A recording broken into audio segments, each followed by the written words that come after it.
हम्म, हमारा next topic है galvanometer. Hindi में हम उसको बोलते हैं धारामापी। गैल्वेनोमीटर एक ऐसा एपरेटस है, यानी ऐसा उपकरण है जिसकी मदद से हम किसी सर्किट में करंट फ्लो हो रही है कि नहीं हो रही है इस बात का पता लगा सकते हैं। और अगर करंट फ्लो हो रही है तो उसको मेजर कर सकते हैं, यानी कितनी करंट फ्लो हो रही है ये नाप भी कर सकते हैं, नाप सकते हैं मतलब। ठीक है, तो उस एपरेटस को हम लोग कहते हैं क्या चीज़? गैल्वेनोमीटर यानी धारामापी। और ये होते हैं दो प्रकार के। एक होता है मूविंग मैग्नेट गैल्वेनोमीटर, और एक होता है मूविंग कॉइल गैल्वेनोमीटर। हिंदी में हम इसको बोलते हैं चल चुंबक धारामापी और ये चल कुंडली धारामापी। तो आप इन दो पार्ट्स को देखने पर आप इतना समझ गए होंगे कि किसी भी गैल्वेनोमीटर में जो मेन दो पार्ट्स होते हैं वो ये दो होते हैं, एक होता है कॉइल और एक होता है मैग्नेट। तो दो भागों में हम गैल्वेनोमीटर को बांट सकते हैं, दो प्रकार के होते हैं। एक होता है चल चुंबक धारामापी अर्थात moving coil, moving magnet galvanometer. इसमें देखो नाम में ही स्पष्ट है, मूविंग मैग्नेट गैल्वेनोमीटर मतलब इस टाइप के गैल्वेनोमीटर में जो मैग्नेट है वो मूव करता है और जो कॉइल है वो रेस्ट मतलब रुकी हुई रहती है, स्टेशनरी पोजीशन पे रहती है, यानी स्थिर अवस्था में रहती है। कुंडली स्थिर अवस्था में रहेगी और चुंबक गतिशील अवस्था में रहेगा। मैग्नेट मूविंग में रहेगा, यानी कि गतिमान रहेगा। और जो कॉइल रहेगा वो कैसे रहेगा? स्थिर रहेगा, रुका हुआ रहेगा। और इसको देखो ये क्या लिखा है, मूविंग कॉइल गैल्वेनोमीटर मतलब इस प्रकार के गैल्वेनोमीटर में कुंडली गतिशील रहेगी, चुंबक स्थिर अवस्था में रहेगा। अर्थात इस टाइप के गैल्वेनोमीटर में जो कॉइल रहेगा, ठीक है, वो मूव करेगी और जो मैग्नेट रहेगा वो रेस्ट पे रहेगा, फिक्स रहेगा, स्थिर रहेगा, स्टेशनरी पोजीशन पे रहेगा। क्लियर है? तो दो टाइप के बेसिक बेसिक फॉर्म में अगर देखें तो दो टाइप के गैल्वेनोमीटर होते हैं। हमारे सिलेबस में इसका नहीं पढ़ेंगे हम लोग, ये पढ़ेंगे, ये हमारे सिलेबस में है। तो मूविंग कॉइल गैल्वेनोमीटर हम पढ़ रहे हैं। दोनों को समझ में आया फर्क? नाम में ही इसका डेफिनेशन छिपा हुआ है। चल चुंबक धारामापी मतलब चुंबक चलेगा और कुंडली स्थिर रहेगी। और ये चल कुंडली धारामापी मतलब कि कुंडली चलेगी और चुंबक स्थिर रहेगा। इंग्लिश में भी आप लोगों को समझ में आ गया होगा। इसमें मैग्नेट मूव करेगा, कॉइल रेस्ट पे रहेगा, रुका हुआ रहेगा, कॉइल फिक्स रहेगा। इसमें कॉइल मूव करेगा, मैग्नेट चलेगा, मैग्नेट मूव करेगा। ठीक है ना? कॉइल चलेगा, मैग्नेट रेस्ट पे रहेगा। और चलेगा और मूव करेगा एक ही बात होता है ना। हाँ, तो इसमें कॉइल मूव करेगा और मैग्नेट मूव नहीं करेगा, मैग्नेट रेस्ट पे रहेगा। ठीक है, okay. So moving moving coil galvanometer को फिर से दो भागों में बांटा गया, मतलब ये दो प्रकार के होते हैं। मूविंग कॉइल गैल्वेनोमीटर दो प्रकार के होते हैं, एक होता है सस्पेंडेड कॉइल गैल्वेनोमीटर और एक होता है पिवोटेड कॉइल या उसको वेस्टर्न गैल्वेनोमीटर भी कहते हैं। ये दोनों हम पढ़ेंगे, मगर मैं आपको पहले से बता देता हूँ, बहुत सरल बातें हैं और बहुत ही अच्छी खुशखबरी ये है कि दोनों के केवल बनावट में फ़र्क है। बनावट में ही क्या है, फ़र्क है। काम करने का तरीका, जो इनका जो प्रिंसिपल ऑफ वर्किंग है, जो थ्योरी है, जो हम फॉर्मूला डिराइव करेंगे ना, वो दोनों का सेम बनेगा। तो आप समझिए कि एक की तैयारी करेंगे तो दूसरे की भी तैयारी हो जाएगी, केवल कंस्ट्रक्शन में हल्का सा फर्क है। बात समझ आ रही है? तो चलिए सबसे पहले हम लोग देखते हैं सस्पेंडेड कॉइल गैल्वेनोमीटर। हिंदी में इसको बोलते हैं निलंबित कुंडली धारामापी, और ये किलकित कुंडली धारामापी या उसको वेस्टर्न धारामापी भी कहते हैं। किलकित कुंडली किलकित कुंडली धारामापी और ये निलंबित कुंडली धारामापी। तो अब हम इसका जो कंस्ट्रक्शन है, इसमें जो पार्ट्स हैं वो हम देखते हैं। तो चलिए सबसे पहले तो देखते हैं इसमें क्या होता है। यहाँ बीच से चालू करते हैं। इसमें एक रेक्टेंगुलर या सर्कुलर शेप का, अभी यहाँ पे आपको रेक्टेंगुलर दिख रहा है, तो इसमें एक रेक्टेंगुलर शेप की एक कॉइल होती है। वो कॉइल कैसे बनाई जाती है? किसी नॉन मैग्नेटिक सब्सटेंस जैसे एल्यूमिनियम हो गया, उसका एक फ्रेम रहता है, ये फ्रेम आपको दिख रहा है। नॉन मैग्नेटिक सब्सटेंस के फ्रेम पर कॉपर का इंसुलेटेड वायर ऐसे लिपटा हुआ रहता है और वो कॉइल तैयार हो गया हमारा ए। ठीक है, और कैसे तैयार होता है समझ में आ रहा है आपको? ये पूरा याद रखना है एक एक चीज को। कैसे बनता है ये कॉइल, क्या चीज का फ्रेम रहता है? नॉन मैग्नेटिक सब्सटेंस जैसे एल्यूमिनियम है ना, उसके फ्रेम पर कॉपर का वायर, इंसुलेटेड वायर लिपटा रहता है। और इसको मैं थोड़ी देर बाद बताऊंगा, ठीक है। ये सी जो है वो सॉफ्ट आयरन का क्रोड है, तो इसको मैं बाद में बताऊंगा इसका क्या रोल है।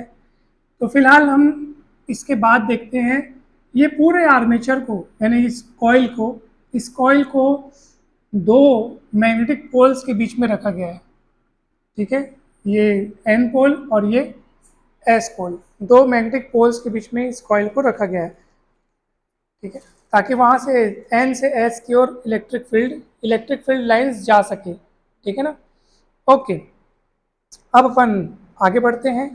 तो ये जो मैग्नेट्स के आप जो पोल देख रहे हैं, है ना, ये जो मैग्नेट के आप जो पोल्स देख रहे हैं वो हॉर्स शू मैग्नेट। कौन सा मैग्नेट? हॉर्स शू मैग्नेट, यानी कि हिंदी में इसको बोलते हैं नाल चुंबक। तो आपने हॉर्स शू देखा होगा, घोड़े के पैरों में यहाँ पे नाल लगी होती है, यानी कि इस तरीके की डिजाइन की होती है, इस तरीके की डिजाइन की होती है, पैरों में लगी होती है। तो अब कहोगे सर यहाँ पे हॉर्स शू मैग्नेट का हम इस्तेमाल क्यों करते हैं? बिकॉज हॉर्स शू मैग्नेट इस टाइप से मुड़े हुए पोजीशन पे होता है, तो उसके एन पोल और एस पोल के बीच में गैप रहता है।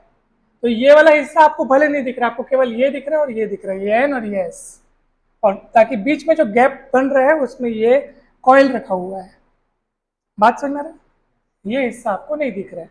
तो जो मैग्नेटिक फील्ड, जो हम लोग जिस मैग्नेट को हम लोग इस्तेमाल करते हैं वो अच्छा खासा पावरफुल मैग्नेट रहता है, यानी मैग्नेटिक फील्ड में कोई कमी नहीं बढ़ती जाती, अच्छा स्ट्रॉन्ग मैग्नेटिक फील्ड रखा जाता है यहाँ पे, ठीक है। आइए अब आगे पढ़ते हैं, इसमें और क्या क्या है। अब यहाँ से आप देखेंगे कि इस कॉइल से एक ऊपर ये वाली जो आपको वायर दिखाई दे रही है, जिसका नाम हमने एफ लिखा हुआ है, ये है फॉस्फर ब्रांच की वायर। किसकी वायर है? Phosphor branch. तो फॉस्फर ब्रांच क्या होता है? ये एक वो उसको अपन क्या बोलते हैं, जो दो या दो से ज्यादा मेटल्स को मिला के बनता है? एलॉय बोलते हैं। क्या बोलते हैं? एलॉय। जब दो या दो से ज़्यादा मेटल्स मिलाकर बनाया जाता है ना, तो एलॉय बोलते हैं उसको। और ये फॉस्फर ब्रांच जिसका मैंने नाम लिया है वो एक एलॉय ही है, जो कि कॉपर, टीन और थोड़ी मात्रा में फॉस्फोरस, कॉपर, टीन और थोड़ी मात्रा में मिला करके बनाया जाता है। और फॉस्फर ब्रांच ही यहाँ पे क्यों इस्तेमाल किया गया, इसका कारण मैं अभी आपको जब इसके वर्किंग को बताऊंगा तब उसमें क्लियर करूंगा कि फॉस्फर ब्रांच का ही यहाँ पे वायर क्यों लिया जाता है, ठीक है। तो चिंता ना करेंगे, बहुत इजी है। चलिए अब हम आगे बढ़ते हैं। इस मिरर का भी इस्तेमाल मैं आपको थोड़ी देर बाद बताऊंगा, बिकॉज ना पूरा रोल किस पर टिका हुआ है पता है? पूरा रोल जो टिका हुआ है ना, ये इस कॉइल के रोटेट होने पर टिका हुआ है। और मैं आपको फिर से बता रहा हूँ, कल जो हमने टॉर्क के लिए जो पढ़ा था ना डेरिवेशन, वो डेरिवेशन यहाँ यूज होगा और यहाँ टॉर्क का ही कंसेप्ट रहेगा, ठीक है। नीचे एक स्प्रिंग एक स्क्रू की मदद से यहाँ पे लगा दी गई है, ठीक है। स्प्रिंग इसलिए बिकॉज इसको घूमने में कोई दिक्कत ना हो। कोई एकदम रिजिड चीज लगा देते तो घूमने में इसको दिक्कत होती है। स्प्रिंग क्या है, थोड़ा सा फ्लेक्सिबल होता है, ठीक है। तो स्प्रिंग लगा दिए। और वैसे ही यहाँ पे ये जो एच है वो है टॉर्शन हेड। क्या है ये? टॉर्शन हेड यानी मरोड़ टोपी, ठीक है। अब इस आप इसके पार्ट्स को जानिए, खेल अभी चालू होना बाकी है, यानी ये कैसे काम करता है ये भी समझना बाकी है। अब वो समझोगे तो आपको रहा सहा डाउट अगर माइंड में होगा तो वो भी क्लियर हो जाएगा। और ये टॉर्शन हेड को एक स्क्रू T1 से और ये स्प्रिंग को स्क्रू T2 से जोड़ दिए हैं। अब कुछ खास बातें वो आप सुनिए, ध्यान से सुनना। ये जो दोनों पोल्स हैं, मैग्नेट के जो दोनों पोल्स हैं, एन पोल और एस पोल, उनका शेप आप देखोगे किस तरीके से कटा हुआ है। ये देखो, ये इस शेप में दिख रहा है, ये इस शेप में है। अब इस शेप को बनाने का क्या कारण है सर? तो इस शेप को बनाने का कारण ये है कि जब ये इस तरीके से होंगे ना, तो हमेशा हमेशा ये जो कॉइल है, ये जो कॉइल है उसका प्लेन जो है वो हमेशा मैग्नेटिक फील्ड के पैरेलल बना रहेगा। कैसे बना रहेगा मैं आपको बताता हूँ। मैं इस इतने हिस्से का अलग से फोटो बनाता हूँ और आपके बुक में अलग से फोटो बना भी हुआ है। इसके पीछे का लॉजिक क्या है हम समझते हैं, ठीक है। देखो ये एन पोल है, ये एन पोल है, ये इस तरीके से क्यों कटा हुआ है सर, ये एस पोल है, ये इस तरीके से क्यों कटा हुआ है सर, और बीच में जो कॉइल है वो ऐसी है। ये ऐसा इसलिए बेटा क्योंकि ना देखो हमको पता है कि मैग्नेटिक फील्ड लाइंस हमेशा कहाँ से कहाँ जाती है, एन पोल से एस पोल पर जाती है। ये इस तरीके से कटा है ना, तो मैग्नेटिक फील्ड लाइंस हमेशा इसके परपेंडिकुलरली निकलेंगी। यहाँ से निकलेगी तो ऐसे निकलेगी, यहाँ से निकलेगी तो ऐसे निकलेगी, यहाँ से निकलेगी तो ऐसे निकलेगी, यहाँ से निकलेगी तो ऐसे। तो ये जानबूझ के इसको सर्कुलर शेप में बनाया गया है ताकि जब कभी ये कॉइल घूमे, जब कभी ये कॉइल घूमे, अब ये कॉइल ऐसे दिख रही है, ये कॉइल ऐसे रखी है, ठीक है, ये कॉइल ऐसे रखी हुई है, पक्का। अब तुम इसको ऊपर से देखोगे तो कैसे दिखेगी, ऊपर से देखोगे तो ये ऐसे नहीं दिखेगी, ऊपर से देखोगे तो केवल ये वाला हिस्सा इसका दिखेगा। कल्पना करो यहाँ पे ऐसे कॉइल रखी हो, आप ऊपर से देख रहे हो तो पूरा वो नहीं दिखेगा। क्या दिखेगा आपको, केवल ऊपर वाली भुजा दिखेगी। तो मैं सिर्फ ऊपर वाली भुजा बनाता हूँ, ठीक है, तुम लोग को मजा आएगा बहुत। ये मैंने ऊपर वाली उसकी भुजा बना दी है, देखो ये ऊपर वाली भुजा बना दी उसकी, ठीक है। अब होगा क्या, मान लीजिए मैंने कॉइल में क्या बोलते हैं करंट फ्लो कराया, इस कॉइल में करंट फ्लो कराया। अब ये किसके किसके बीच है, मैग्नेटिक पोल्स के बीच में है। तो हम लोग कल पढ़े हैं, कल, कि जब किसी मैग्नेटिक फील्ड में हम कोई कॉइल रखते हैं तो उस पर एक टॉर्क लगता है जो जो कॉइल को घुमाने की कोशिश करता है, कल लिच पढ़े हैं, ठीक है। अब अब ये कॉइल तो कहाँ रखा है, मैग्नेटिक पोल्स के बीच में रखा है। मैग्नेटिक फील्ड लाइंस तो एन से एस की ओर जा ही रही है, तो जा ही रही है, तो ये उस पर टॉर्क लगाएंगे, और टॉर्क लगाएंगे तो ये कॉइल क्या होगा, चल अगर ये कॉइल घूम करके यहाँ ऐसे हो गया, ये ऐसे हो गया ना, अब भी मैग्नेटिक फील्ड लाइंस जो है इसके पैरेलल ही है। देखो पहले जब जब कॉइल ऐसे था तब ये वाली मैग्नेटिक फील्ड लाइंस इसके पैरेलल थी, अब कॉइल घूम गई तो ये वाली लाइन पैरेलल हो गई। वो कितना भी घूम जाए, ऐसे भी घूम जाती ना, तो ये वाली फील्ड लाइन उसके पैरेलल हो गई। मतलब कॉइल कैसे भी घूमे, कितना भी घूमे, हमेशा उसके तल के समांतर, यानी उसका जो प्लेन है ना, कॉइल कॉइल ये ऐसे है ना, ऐसे है, ऐसे भी घूमेगी तो समझ जाओ उसके पैरेलल कोई ना कोई फील्ड लाइन उसको मिलेगी ही, है ना। ऐसे घूमेगी, थोड़ा और घूमेगी तो क्या होगा, तब भी उसके पैरेलल कोई ना कोई फील्ड लाइन जाएगी। ऐसा क्यों हो रहा है, क्योंकि हमने इस शेप में उसको काटा हुआ है। इस जो मैग्नेट के जो पोल्स है ना वो इस शेप के बनाए गए हैं ताकि वो सर्कुलर हो जाए, ताकि सर्कुलर होने से क्या है, यहाँ से अगर कोई फील्ड लाइन निकलेगी तो वो इसके परपेंडिकुलर निकलेगी, यहाँ से कोई फील्ड लाइन निकलेगी तो ऐसे निकलेगी, क्या तो कैसे निकलेगी, उधर निकलेगी, हमेशा सेंटर से होकर जाना चाहेगी वो। हाँ नहीं उसको ना, देखो अब इसके पीछे कंसेप्ट कैसा, ऐसा क्यों रखना चाह रहे हैं, तो याद करो कल मैंने आपको बताया था, कल क्या फॉर्मूला पढ़े थे हम लोग, बताओ बोला, टॉर्क का फॉर्मूला क्या था, N I A B sine theta, N I A B, जहां थीटा जो है वो कॉइल का नॉर्मल और मैग्नेटिक फील्ड के बीच का एंगल था। तो कॉइल तो अभी ऐसी रखी है और मैग्नेटिक फील्ड कहाँ से कहाँ जा रहा है, एन से, तो अभी थीटा तो अभी 90 है, तो थीटा 90, तो क्या हो जाएगा बताओ बोला, N I A B, N I. अब वो कॉइल अगर घूम के ऐसे या ऐसे होती है तब भी वो मैग्नेटिक फील्ड का पैरेलल ही रहेगा, यानी उसका प्लेन। ये डायग्राम आपके बुक में बना हुआ है, आप देख सकते हैं, ये डायग्राम आपके बुक में बना है, आप देख सकते हैं। मैं दिखा देता हूँ, चलो इन लोग के बुक में नहीं बने, एकदम हूबहू डायग्राम आपको मैं दिखा रहा हूँ, ये देखो दिख रहा है,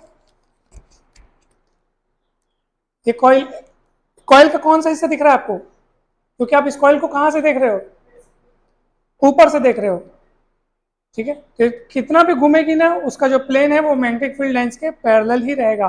तो पैरेलल क्यों करवाना चाहते हैं सर अब इसको, क्योंकि पैरेलल होने पर ही थीटा 90 डिग्री रहेगा, और पैरेलल होने पर थीटा 90 डिग्री क्यों रहेगा, क्योंकि हाँ लॉजिक देखो, लॉजिक जैसे ना, जैसे मान लीजिए कि फील्ड लाइंस उधर है, फील्ड लेंस क्या है, और फील्ड लेंस उधर है और कॉइल रखा है ऐसे, तो ठीक है, पैरेलल है कि नहीं, देखो बताओ, ये देखो ऐसे परपेंडिकुलर हो जाएगा ना, ये इसका एरिया कैसे हो गया ऐसे, और फील्ड लेंस जा रही है ऐसे, है ना, तो ये क्या है, अभी बताओ, ये पैरेलल है, कैसे पैरेलल है, फील्ड लेंस उधर है, ठीक है, और ये उसी की दिशा में, तो हम लोग किसी भी कॉइल का, कोई भी कॉइल हो, उसका एरिया का डायरेक्शन क्या होता है बताओ, हमेशा नॉर्मल, एरिया का डायरेक्शन क्या होता है, तो इसके एरिया की डायरेक्शन ऐसे नॉर्मल इधर इधर है और मैग्नेटिक फील्ड इधर है, करके थीटा इक्वल क्या लिए 90 डिग्री।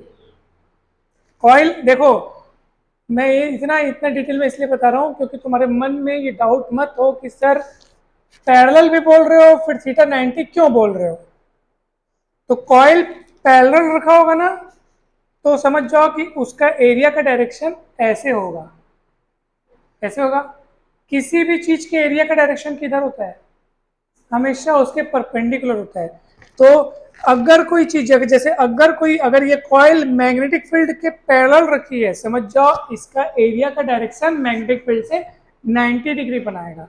और अगर ये कॉइल मैग्नेटिक फील्ड के परपेंडिकुलर रखी है, अब ये कॉइल कैसे रखी है, मैग्नेटिक फील्ड के परपेंडिकुलर, तो परपेंडिकुलर में 90 बनना चाहिए, समझ सोचना, अगर ये कॉइल मैग्नेटिक फील्ड के परपेंडिकुलर रखी होती तो समझ जाओ इसका एरिया का डायरेक्शन मैग्नेटिक फील्ड के साथ 0 डिग्री बनाता। तो बात सोचने में सुनने में थोड़ा उल्टा लगता है, समझ में आ रहा है? जैसे मैं ऐसा बोल रहा हूँ, बताओ, ध्यान से समझिए ना, ध्यान से समझ, जबरदस्त, अभी तुम लोगों को क्लियर हो जाएगा पूरा। अब बताओ, ये कोई प्लेन है और ये पेन है, ऐसे बोलूंगा तो प्लेन को तुम लोग, ऐसे बोलूंगा तो बोलोगे पेन इस शीट के परपेंडिकुलर है बोलोगे, क्योंकि पेन ऊपर जा रहा है और शीट का डायरेक्शन ऐसा है, पक्का क्या बोलोगे, परपेंडिकुलर, लंबवत है बोलोगे। लेकिन मैं आपको बता रहा हूं कि इस प्लेन का डायरेक्शन और पेन के बीच में 0 एंगल है, 0 डिग्री एंगल है, परपेंडिकुलर तो दिख रहा है सर, फिर 0 एंगल क्यों बोल रहे हो, 0 एंगल है, बताओ क्यों, क्योंकि अगर ये शीट ऐसा है तो इसके एरिया का डायरेक्शन ऊपर होगा, एरिया का डायरेक्शन हमेशा नॉर्मल लिया जाता है, एरिया का डायरेक्शन क्या लिया जाता है, दिख रहा है ऐसे है लेकिन उसका एरिया का डायरेक्शन नॉर्मल होगा, और इसका एरिया नॉर्मल होगा और पेन ऐसे रखिए, तो इस एरिया का नॉर्मल और ये पेन दोनों एक दूसरे के पैरेलल हो गए, समांतर हो गए, और एंगल कितना होगा, 0 होगा, ऐसा समझ में आया कि नहीं है? तो हम लोग जो है आगे बढ़ते हैं अब, तो इसलिए ना इसको इस तरीके से काटा जाता है ताकि हमेशा कॉइल का जो प्लेन है वो मैग्नेटिक फील्ड के डायरेक्शन में रहे, ताकि जो टॉर्क है वो क्या हो, मैक्सिमम हो सके, क्योंकि थीटा इक्वल 90 डिग्री में ही टॉर्क क्या होता है, मैक्सिमम होता है। अब सुनो मेरी बात, जब इस कॉइल में करंट फ्लो होती है, जब इस कॉइल में करंट फ्लो होती है तो ये कॉइल क्या होने लगेगी, घूमने लगेगी। जब अब दिमाग लगाओ, ये कॉइल है, ये कॉइल है, ये ऊपर में ये फॉस्फर ब्रांच की वायर से जुड़ी हुई है, दिमाग लगाओ, कॉइल घूमेगी तो तार में थोड़ा सा मरोड़ पैदा होगा, मतलब समझ रहे हो, आप खुद सोचो, रस्सी से कोई चीज लटकी है और वो चीज घूम रही है, तो रस्सी में थोड़ा सा मरोड़ टाइप का पैदा होगा, जिसको हम लोग बोलते हैं ऐठन, क्या बोलते हैं, ऐठन, हिंदी शुद्ध हिंदी वर्ड है ऐठन, और उसको इंग्लिश में बोलते हैं टॉर्शन, क्या बोलते हैं, टॉर्शन, वो जो जैसे आप कपड़े को ऐसे मोड़ते हैं, है ना, निचोड़ते टाइम, या रस्सी को मोड़ते हैं, तो वो टॉर्शन होता है।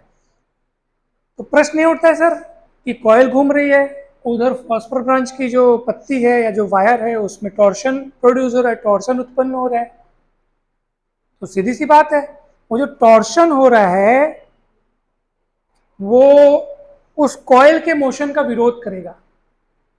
कॉइल के मोशन का विरोध क्यों करेगा, क्योंकि वो ऐसे तो एक लिमिट तक ही मुड़ेगा ना, अब ऐसे थोड़ी है कि कॉइल मुड़ जाएगी, वो उसके फेवर में नहीं है, वो तो एकदम बेचारा वो हो रहा है ना, वो वायर क्या हो रही है, एकदम क्या बोलते हैं उसको अपन, हाँ, उसमें जो मरोड़ आ रहे हैं तो वो खुद को थोड़ी से मरोड़ना चाह रही है, इसलिए वो उस कॉइल के मोशन का क्या कर रही है, विरोध कर रही है। तो एक समय ऐसा आता है कि ये जो कॉइल का मुड़ना है और ऊपर जो तार जिसमें मरोड़ उत्पन्न हो रहे हैं या जिसमें टॉर्शन हो रहे हैं, वो एक दूसरे को बैलेंस करते हैं और कॉइल एक लिमिट तक घूम करके फिर क्या हो जाती है, रुक जाती है। सीधी सी बात है, अब रस्सी में कुछ चीज लटकाए हो, उस चीज को ऐसे थोड़ा घुमाओगे तो एकदम घूमने लग जाएगी क्या? नहीं। क्या होती है, थोड़ा सा घूम करके फिर वो वापस लौटती है या फिर रुक जाती है, जो भी चीज है। क्यों ऐसा? क्योंकि जिस चीज में मरोड़ उत्पन्न हो रहा है उसकी भी एक लिमिट है। बात सुनना रही है कि ना, रस्सी हाँ ऐसे हाँ मैं मरोड़ा जाती हूँ करके थोड़ी मरोड़।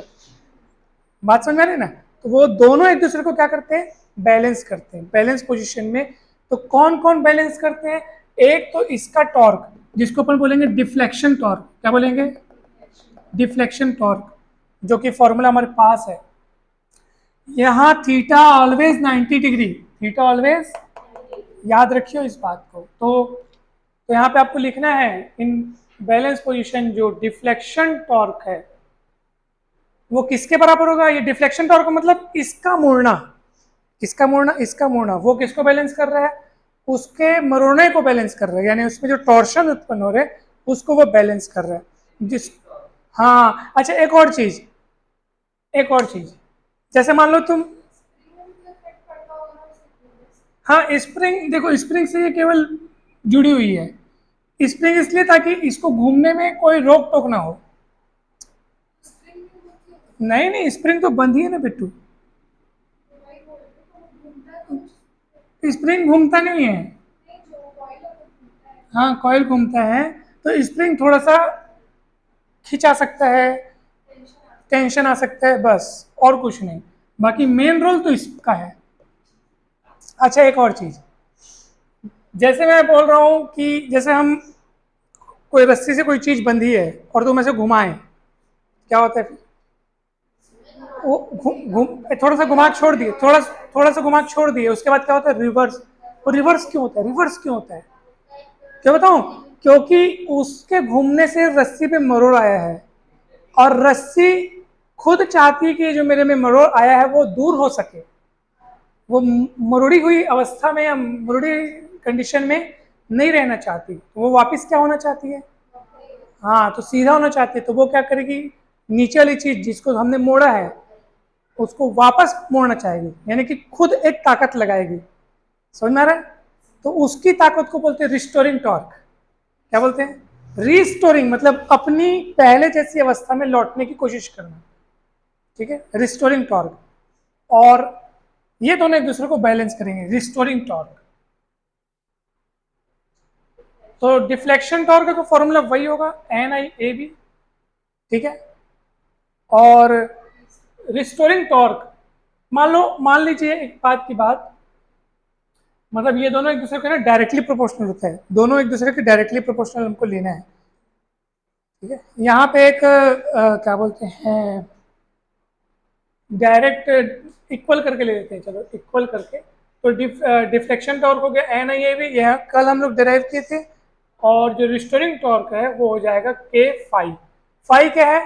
फाई वो एंगल है जितने से, जिनसे ये कॉइल जो है वो घूमती है, जितने एंगल से कॉइल क्या होती है, घूमती है, फाई वो एंगल है। और बस इतनी सी बात थी। अब ये आई को यहीं रोको, के एन ए बी को नीचे ट्रांसफर करो, ये फाई हो गया। इस पूरे को कांस्टेंट अगर माना जाए, क्योंकि देख एन क्या है? Number of turns in coil, A area of coil, B intensity of magnetic field, और के तो वैसे भी कांस्टेंट है, तो सब कांस्टेंट हो जाएगा। तो I is directly proportional to 5। यही मेन रिजल्ट था, और ये सच भी है। जितनी ज्यादा कॉइल में करंट फ्लो करोगे ना, उस वो उतने ज्यादा बल का, यानी कि उतने ज्यादा टॉर्क को क्या करेगा? महसूस करेगा, और उतना ज्यादा वो मुड़ेगा, और मुड़ेगा ज्यादा तो एंगल ज्यादा बनेगा। तो इसलिए आई डायरेक्टली टू 5। क्लियर है? कोई भी डाउट है तो आप बिल्कुल पूछ सकते हैं, कहीं पे भी दिक्कत नहीं होनी चाहिए। हाँ, 5 कॉइल में आया हुआ डिफ्लेक्शन है, डिफ्लेक्शन इन कॉइल एंगल के फॉर्म में। फाई एक एंगल है, कॉइल मुड़ेगी तो कितने एंगल से मुड़ी? वो फाई है।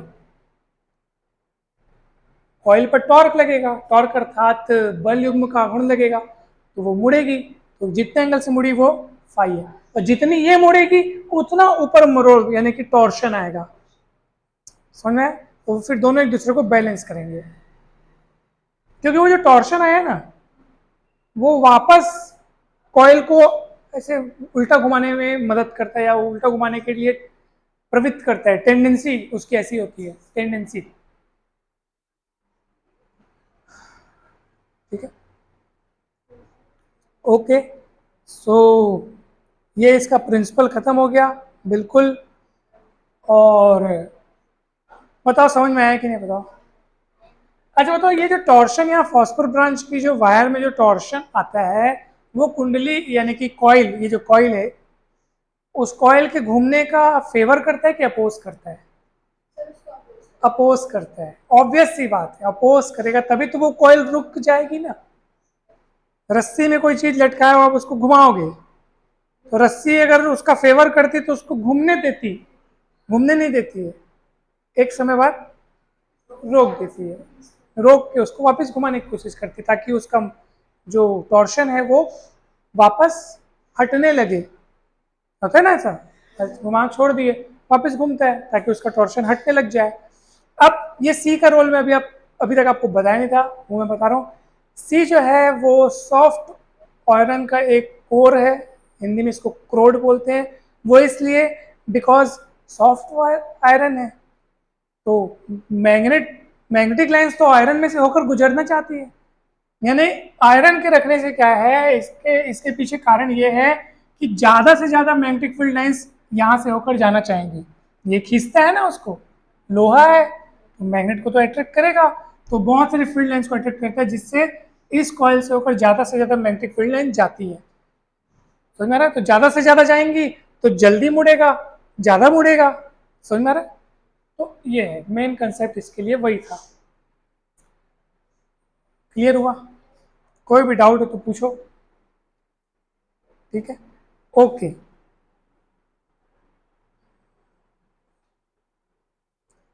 और कॉइल कितने एंगल से मुड़ रही है, ये मिरर रखा हुआ है, क्या है ये? मिरर पे लाइट एंटर करा के, लाइट इंसिडेंस करा करके हम फिर लाइट वहां से क्या होता है, फिर रिफ्लेक्ट होता है और ये मुड़ेगा तो हमको पता चल जाएगा कितने एंगल से रिफ्लेक्ट हुआ है। तो एंगल हम लोग मेजर कर सकते हैं। ये जब आप प्रैक्टिकल करोगे तब आपको ज्यादा अच्छे से समझ में आएगा। अभी हम लोग केवल हाँ लेकिन यहाँ पे जिस तरीके से व्यवस्था की गई है ना, वो जैसा बना हुआ इसका जो कंस्ट्रक्शन है वो यहाँ पे हम लोग रखे हैं। तो एंगल जो नापना है वो कहाँ से, आपको मिरर से देख करके, मिरर में उसका जो इमेज बनेगा उससे देख करके आप नाप सकते हैं। ये पूरा जो गैल्वेनोमीटर है इसको आगे चल करके हम लोग अमीटर में या वोल्ट मीटर में ट्रांसफॉर्म करेंगे एक रेजिस्टेंस की मदद से। अमीटर का काम होता है किसी सर्किट में फ्लो हो रही करंट को मेजर करना, और वोल्ट मीटर का काम होता है किसी सर्किट में वोल्टेज को मेजर करना, किन्हीं दो पॉइंट्स के बीच कितना पोटेंशियल डिफरेंस है उसको मेजर करना, उसके लिए ये काम होता है। समझ में आया? यहाँ पे जो के है ना, ये है टॉर्शन कांस्टेंट। क्या है? Number of turns in coil, A area of coil और B magnetic field. N A B को जो अपन नीचे लाए हैं तो ये टॉर्शन कांस्टेंट और ये यानी के अपॉन एन ए बी, ये पूरे को हम लोग क्या नाम दिए हैं, जी, एक नया कांस्टेंट, और उसको बोलते हैं अपन गैल्वेनोमीटर कांस्टेंट। क्या बोलते हैं? और वो गैल्वेनोमीटर कांस्टेंट को अगर हम हटा करके इसको इस रूप में लिख सकते हैं, देखो आप, है ना, ये मेन आपका रिजल्ट है, यही कंक्लूजन है कि कॉइल में जो डिफ्लेक्शन होता है, जितने एंगल से वो डेविएट होती है, वो किसके डायरेक्टली प्रोपोर्शनल होता है, उसमें फ्लो होने वाली करंट के। समझ में आ रहा है? जितने ज्यादा करंट फ्लो होगी उतना ज्यादा वो अपने मतलब वो डिफ्लेक्ट होगी, उतना ज्यादा उसमें क्या आएगा, डिफ्लेक्शन आएगा, उतना अधिक एंगल से वो डिफ्लेक्ट होगी। क्लियर है? सो के क्या है, टॉर्शन कांस्टेंट, और जी है गैल्वेनोमीटर कांस्टेंट। और यही प्रिंसिपल है मूविंग कॉइल गैल्वेनोमीटर, जिसमें हमने देखा सस्पेंडेड कॉइल गैल्वेनोमीटर। ओके।